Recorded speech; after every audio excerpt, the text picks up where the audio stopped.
पूरे पाकिस्तान में जो तहरीक इंसाफ के वर्कर्स जहाँ पर भी पाकिस्तान के आइन ने हमें इजाज़त दी है कि हम KPK में, लाहौर में, इस्लामाबाद में, कोयटा में, पिंडी में जहाँ पर भी एहतजाज करें हम कर सकते हैं और पुरअमन। लेकिन बदकिस्मती ये है कि पूरे पाकिस्तान में सिर्फ़ और सिर्फ तहरीक इंसाफ के वर्कर्स को टारगेट किया जाता है, उन पर तशद्दुद किया जाता है। लाहौर में हमारा जलसा था, हमने अदलिया के पास गए, इन्होंने तो हमें फॉर्म 47 की गवर्नमेंट ने हमें इजाज़त नहीं दी। हम अदलिया के पास गए, हमें वहाँ से इजाज़त मिली कि लाहौर में आप जलसा कर सकते हैं। फिर आपने देखा कि वहाँ पर भी हमारे रास्ते बंद किए गए, हमारे माए बहनें पर तशद्दुद किया गया, हमारे नौजवानों पे तशद्दुद किया गया। उसके बाद पिंडी में हमने जलसा करना था।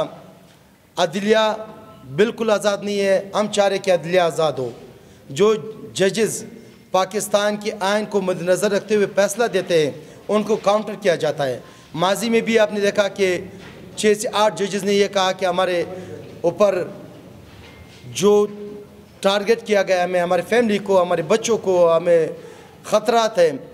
वो चीफ जस्टिस ऑफ पाकिस्तान जो ख़ुद एक बी टीम का हिस्सा बना हुआ है, उनसे इल्तिजा कर रहे थे कि खुदारा इस पर आप सुमोटो एक्शन ले। लेकिन उसके बावजूद आपने देखा कि पिंडी में हमें एहतजाज का जलसा तो ना हो सका। हमने एहतजाज की कॉल की, एहतजाज करने के लिए हमें नहीं छोड़ा गया। उसके बाद हमारे कई वर्कर्स ज़ख्मी भी हुए, तशद्दुद किया गया। फिर कायद इमरान खान ने इस्लामाबाद डी चौक पर धरने का तो नहीं था, वो एहतजाज था, उन्होंने एहतजाज की कॉल की। फिर आपने देखा कि कल से हमारे सैकड़ों की तादाद में वर्कर्स ज़ख्मी हुए और हमारे माए बहनें गिरफ़्तार हुई, हमारी क़यादत को टॉर्चर किया गया और यहाँ तक पहुँचे कि अब हम इस नतीजे पे पहुँचे हैं कि ये एहतजाज अगर हमें रोकने नहीं देंगे तो हमारी ये एहतजाज जारी रहेगा।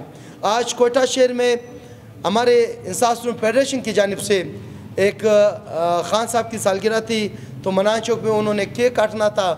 आपने देखा कि कोयटा शहर में पूरे एरिया को पुलिस ने कवर की, जो हमारे हक़ है। पुरअमन एहतजाज करना, पुरअमन अगर कोई सालगिरह बनाता है तो ये हमारा हक़ है। उनको आपने देखा कि किस अंदाज़ में इन्होंने हमारे वर्कर्स पर तशद्दुद किया गया, वो केक लिया गया। तो इस हवाले से कोर कमेटी और पॉलिटिकल कमेटी के मीटिंग चल रहे हैं। तो ये जो हमारे वर्कर्स इस्लामाबाद में ज़ख्मी हुए और शेलिंग हो रही है, और ख़ास तौर पर अली अमीन गंडापुर को जो अरेस्ट किया गया है, अभी तक KPK हाउस में है।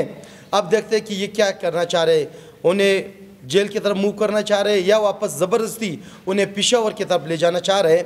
तो हम देखते हैं, जैसे हमारी मरकज़ी क़यादत हमें टास्क देंगे कि अगर उन्होंने कहा कि पूरे नेशनल हाईवेज़ ब्लॉक करना है भी तो हम करेंगे, हम तैयार हैं। अगर उन्होंने कहा प्रोटेस्ट की कॉल की भी हम तैयार हैं। अगर इन्होंने जलसे की कहा तो भी हम तैयार हैं। अगर उन्होंने पूरे बलुस्तान को डी चौक की तरफ मूव करने के लिए वहाँ बुलाया तो भी हम तैयार हैं। आज बलुस्तान के 7 डिस्ट्रिक्टों में हमारे डिस्ट्रिक्ट सदूर को गिरफ़्तार किया गया है। उनकी गलती ये है, उनकी गुनाह ये है कि वह डिस्ट्रिक्ट के मुख्तलिफ़ डिस्ट्रिक्टों में जो उनके प्रेस कॉन्फ्रेंस क्लब है वहाँ पर वो केक काटने के लिए गए थे, खान साहब की सालगिरह बनाने के लिए गए थे। उस्ताद मोहम्मद के हमारे वर्कर्स को और प्रेसिडेंट को गिरफ़्तार किया गया। डेरा मुराद के हुआ है, लौरलाई में हुआ है, पशीन में हुआ है, खिलाफतला में हुआ है। तो इन चीज़ों का मज़म्मत करते हैं और हुकूमत वक्त को बताना चाहते हैं, फॉर्म 47 की हुकूमत के, कि ये आपका आखिरी अरबा है। आपने फ़ौज को भी हमारे साथ लड़ाने की कोशिश की, आपने फ़ौज को भी इस्लामाबाद में उतारा, लेकिन हमें उम्मीद है कि फ़ौज हमारे हैं और हम फ़ौज के फ़ौजी भाई कभी भी तहरीक इंसाफ के वर्कर पर तशद्दुद नहीं करेंगे। ये मुल्क हमारे हैं। हम अदलिया बचाओ तहरीक हमने शुरू की है, इमरान खान की राय की बात करते थे, आइन की बालादस्ती की बात करते हैं। तो मेरे ख्याल में इस चीज़ के लिए ये जो हमारा एजेंडा है, तो इसमें पूरे पाकिस्तान हमारे साथ है। तो ये जैसे हमारी मरकज़ी क़यादत हमें कहेंगे, हम इंशाल्लाह तैयार है। बलुस्तान के तमाम आवाम और डिस्ट्रिक्ट को कहना चाह रहा हूँ, लम्हा बलम्हा पॉलिटिकल कमेटी और कोर कमेटी में हमारे इजलास चल रहे हैं और सजेशन दिया जा रहा है। जैसे हमें बता देंगे इंशाल्लाह हम आपको बता देंगे। Thank you. अच्छा दाऊद साहब, ये बताइएगा कि पूरे मुल्क में हम देख रहे हैं कि PTI भरपूर फाल है, लोग जो है एहतजाज कर रहे हैं, हुकूमती कारकर्दगी बेहतर नहीं है, लोगों को निकालने का सही वक्त भी है, लेकिन बलुस्तान में PTI कुछ नज़र ही नहीं आ रही। यहाँ पर जब भी एहतजाज भी कुछ ऐसा खास नहीं हो रहा, क्या वजह है? अंदरूनी इख्तलाफात भी है, सवाल से होता है। देखिए, जहाँ पर आप एहतजाज की बात करते हैं, जितने प्रोटेस्ट हमने कोयटा के शहर में ये 6 महीने में किए, शायद तारीख़ में पहले हमने कभी भी नहीं किए। एक दूसरी रही जो अभी आप रिसेंटली इस वाक़े का अभी तक ना सिंध को ये टास्क दिया गया है, ना KPK के आवाम को, ना अभी तक बलुस्तान के आवाम को।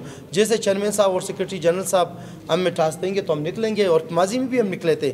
आपने देखा ये प्रेस क्लब जो बंद किए गए वो हमारी वजह से तो बंद किए। हमारी ख़वातीन वहाँ कन्वेंशन करना चाह रहे थे, उन्हें नहीं करने दिए। हमारे डिस्ट्रिक्ट प्रेसिडेंट है वो, उनके गुनाह ये, हमारे एग्जीक्यूटिव हमारे साथ बैठे हुए हैं, उनके गुनाह ये कि प्रेस क्लब के सामने हम एक पुरअमन एहतजाज करते उनको अरेस्ट किया जाता है। तो हम इंशाल्लाह पीछे नहीं हटे, हम बिल्कुल तैयार हैं, लेकिन ये चीज़ें कि हम मरकज़ी क़यादत जो हमें बताएंगे वो करें। जिस तरह आप कह रहे हैं कि गिरफ्तारियों का भी सिलसिला जारी है, तो अगर आपको कॉल दी जाती है, वो बाहर निकलते हैं और गिरफ्तारियाँ होती हैं, तो क्या PTI बलूचिस्तान भी गिरफ्तारियों के लिए तैयार है? हम तैयार हैं, हम बिल्कुल तैयार। हम पहले दिन से तैयार थे और हमें पता है हमें गिरफ्तार करेंगे, हमें पता है हमें टॉर्चर करेंगे। हम तैयार हैं, हमारे हम नौजवान तो क्या, हमारी माएँ बहनें हमारे साथ तैयार। Thank you.